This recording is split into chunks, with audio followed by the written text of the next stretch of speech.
ليه السيفوترايكسون مشهور جدا لكن مش دايما هو الأفضل؟ لازم الأول نفهم عيلة الكيفالوسبورين. لو بتتلخبط بين الجينيريشن يبقى الفيديو ده معمول ليك. وهنتكلم النهاردة عن الفيرست جينيريشن كيفالوسبورين. هندخل بقى بإذن الله على الجزء التاني اللي هو الكيفالوسبورين، وزي ما احنا اتفقنا على السلايد اللي هتبقى معانا كل مرة لغاية لما تقريبا نحفظ الميكانيزم اوف اكشن بتاع كل انتيبيوتكس. الديتيلز مش محتاجينها ابدا. احنا دلوقتي بفكركم ان احنا في السيل وول سينسز، ان يا باشا الانتيبيوتكس اللي بيشتغل على السيل وول. واحنا قلنا ان هو البيتا لاكتام اللي خدنا منها البنسلين، وهناخد النهارده باذن الله الكيفالوسبورين او السيفالوسبورين. نبتدي بقى بعد كده في الكيفالوسبورين. الكيفالوسبورين نفس الاستراكشر، في سيميلاريتي ما بينها وبين بقيه البيتا لاكتام، ان هي بتحتوي على البيتا لاكتام رينج، علشان كده كلهم بيكونوا نفس الميكانيزم اوف اكشن. برضه هيشتغل على السيل وول سينسز، ولكن هنا بيعمل بايندنج للبيبتيدوجلايكان لاير ايا كان الميكانيزم اوف اكشن، ولكن ان احنا اللي يهمنا ان دوت بيشتغل على السيل وول. في السبيكترم اوف اكتيفيتي هنتفق كده على اتفاق من بالذات في الكيفالوسبورين، ان احنا بدايه من الفيرست جنريشن، سكند جنريشن، الثيرد والفورث والفيفث اللي هو قديما كان اسمه فيفث، وبعد كده بقى اسمه انتي ميرسا كيفالوسبورين او السيفالوسبورين. السبيكترم كل ما انا اتجهت ناحيه السكند والثيرد والفورث، يبقى انا كده معايا السبيكترم ناحيه النيجاتيف بيزيد وناحيه البوزيتيف بيقل. يبقى معنى كده ان انا معايا الفيرست جنريشن دوت البوزيتيف اكتر من النيجاتيف، وبعد كده البوزيتيف والنيجاتيف، وبعد كده النيجاتيف بيزيد عن البوزيتيف، وبعد كده النيجاتيف برضو بيزيد عن البوزيتيف شويه، وهنقولها بالتفصيل. وبعد كده الاتجاه بقى كسر القاعده بتاعه البوزيتيف والنيجاتيف، وبقى ان الفيفث جنريشن دوت بيكون الانتيميرس.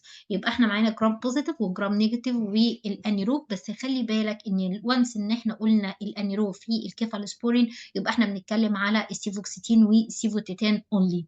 خلاص. يبقى احنا كده مش بنقول ان الكيفالوسبورين كلها ان هي بتغطي الانيروب، ولكن الانيروبيك كيفالوسبورين هم السيفوكسيتين والسيفوتيتان.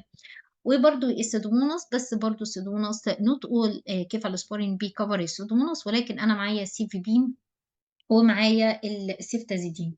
all beta lactam don't cover الاتيبيكال، برضو مش معانا في الاتيبيكال، ودوت نفس الكلام اللي احنا قلنا عليه في البنسلين ان هم برضو مش معانا في الاتيبيكال. برضو نوت كفر الميرسا ما عدا الفيفث جنريشن اللي هو السيفتارولين، ونوت كفر برضو الانتيروكوكاي، ولكن بيبقى فيه بعض الاكسبشن واحنا بنتكلم على كل واحد. الادفيرس افكت the same as other beta lactam. معانا الالرجيك رياكشن، وبرضه فهمنا المره اللي فاتت من الكروس الرجيك رياكشن. الريش وانافيلاكسيس، وبرضه بيحصل فيه كروس الرجي مع البنسلين less likely as generation increase. بمعنى ان انا برضو زي برجع للجدول وبشوف البنسلين دوت بيكون ايه اللي هو بيقابله من بالمقابل ليه من الانتي بايوتكس، مثلا من الكيفالوسبورين او انذر بيتا لاكتام، وبشوف الكروس الرجيك رياكشن هل ينفع ان انا استخدمه ولا لا.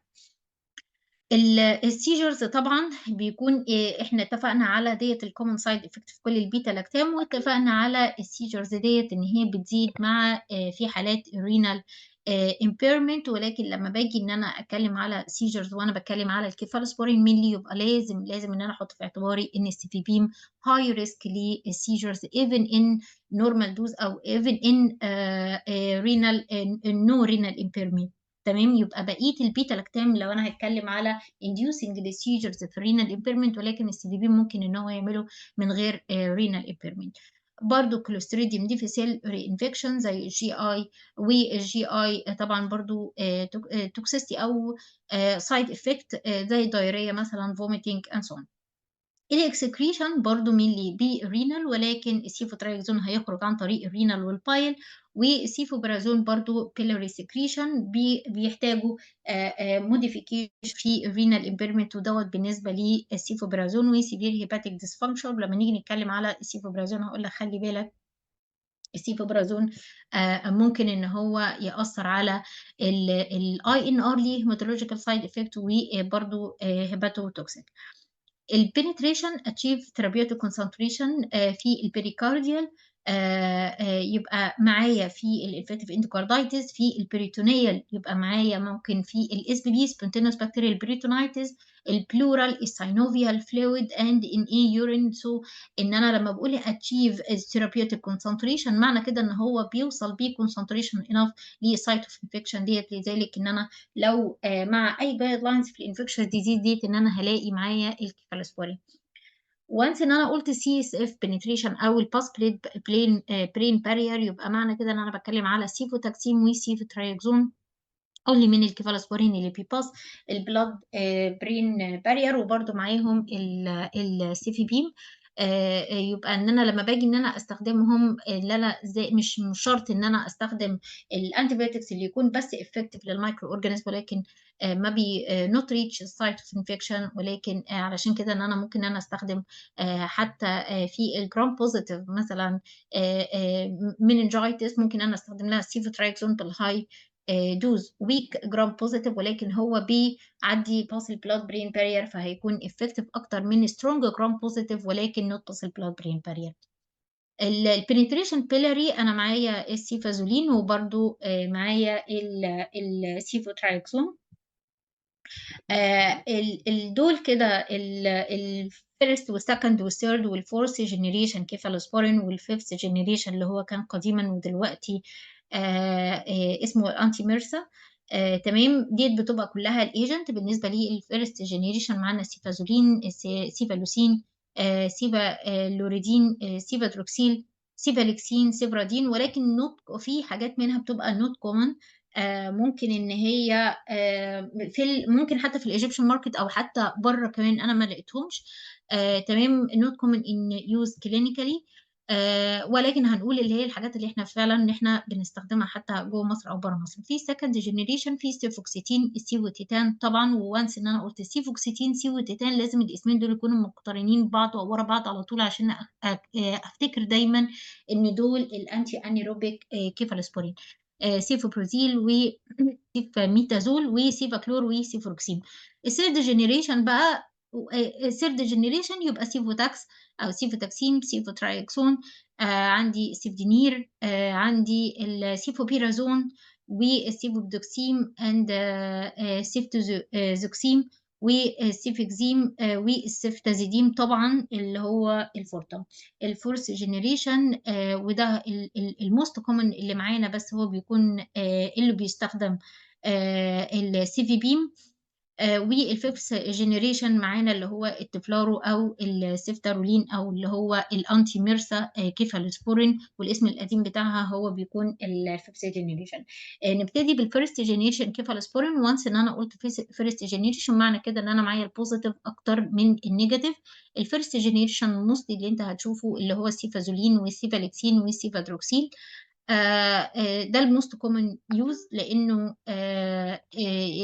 دايمًا إن هو بيستخدم mostly هتلاقيه في الguidelines بتاعة الpre-operative prophylaxis بيستخدم to prevent surgical site infection زي السيفازولين طبعًا الfirst line أو drug of choice في الmost pre-operative prophylaxis الspectrum of activity لإن هم more strong على الgram positive والstaph والstrep وبرضه gram negative ولكن weak gram negative inexpensive الcost بتاعهم قليل وlow incidence من الside effect فبيكونوا الmost safe، وبرضه بيكون الuseful treatment of skin and soft tissue infection. وده برضه اللي أنت هتيجي تشوفها لمّا تيجي تفتح الguidelines بتاعة الskin and soft tissue infection هتلاقي السيفازولين ممكن محطوط في الcellulitis والfirst generation عمومًا يعني.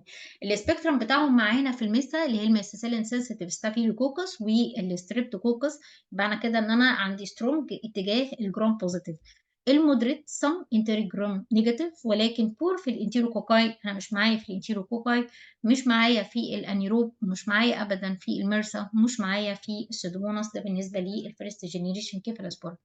الadverse effect برضه the same beta lactam allergic reaction السيجرز، ممكن في رينال امبيرمنت، سي ديفيسيل، تمام. الجي اي مثلا توكسيتي، الحاجات كلها ان هي ذا سيم سايد افكت، ولكن هنركز على السيم سايد افكت بتاع كل حاجه لو كان دي حاجه مميزه، زي ما احنا قلنا في التازوسين او البيبراسيلين تازوباكتم، ان هو ان انا بقول لك خلي بالك وانس ان انت حطيته، خلي بالك من البليتلتس، عينك على البليتلتس انه بيعمل ثرومبوسايتوبينيا، وبيزيد السايد افكت دوت في حاله رينال امبيرمنت. ولو حطيته مع الفانكومايسين النفروتوكسيستي بتاعتهم، الانسيدنس بتاعتها بتبقى بتاعتهم هما الاثنين بتكون زياده. نبتدي اول حاجه بالسيفازولين، ودوت اللي هو الزينول اللي بيكون موجود، هو اي في اونلي.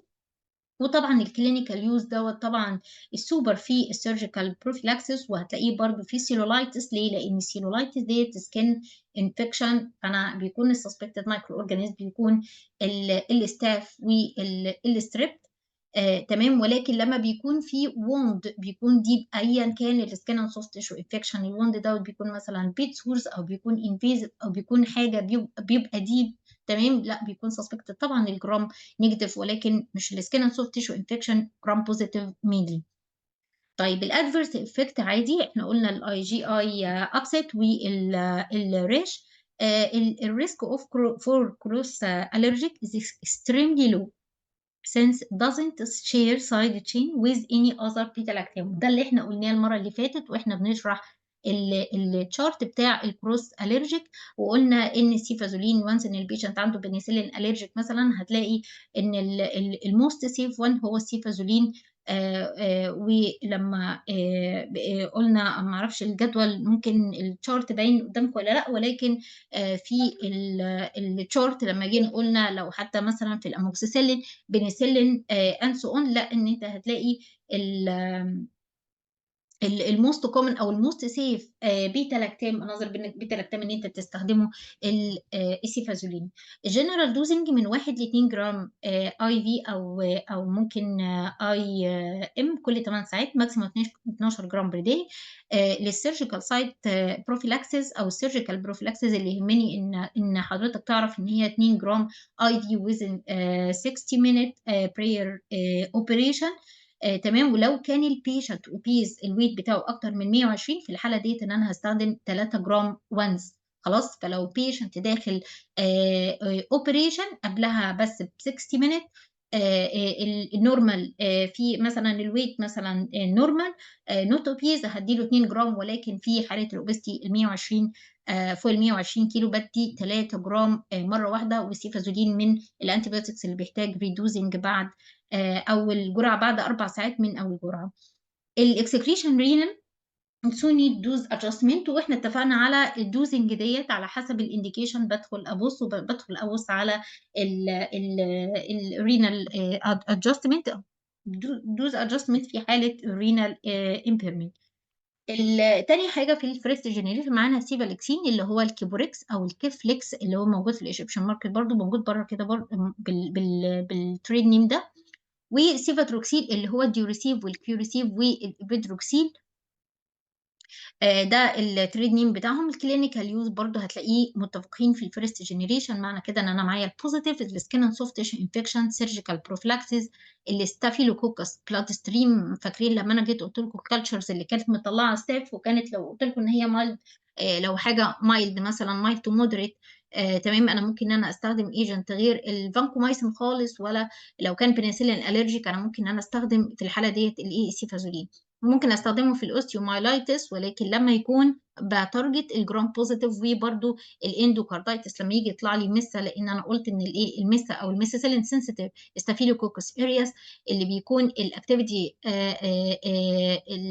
اقوى هو البنسلين والفيرست جنريشن كيفالوسبورين اكتر بكتير من الفانكومايسين واللاينوزولين. الروت اوف ادمنستريشن عن طريق الاورال. والادفيرس افكت جي اي طبعا اللي هو الكيبوريكس والكيفليكس والحاجات دي كلها اورال، يعني ده انا دايما ان احنا ايه على طول هتلاقي منها الاورال نوت اي في. سيفالكسين أو سيفادروكسيل have similar نفس السايد تشين مع الأمبيسيلين مع الأموكسيسيلين، فعلشان كده هتلاقي الكروس رياكتيفيتي ما بينهم عالية، على عكس السيفازولين هتلاقي الكروس رياكتيفيتي ما بينه وما بين another أمبيسيلين أو بنسلين بتكون very low.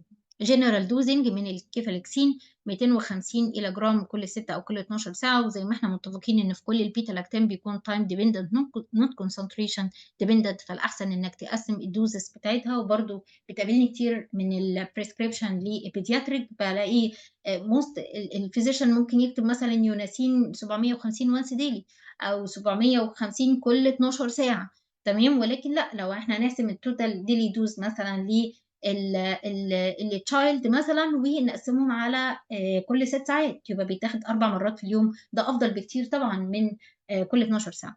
السيفاتروكسيل 500 كل 12، والاكسكريشن برضو متفقين ان هو في الرينال، في حاله الرينال تو نيد دوز ادجستمنت في كريات كليرنس اقل من 30.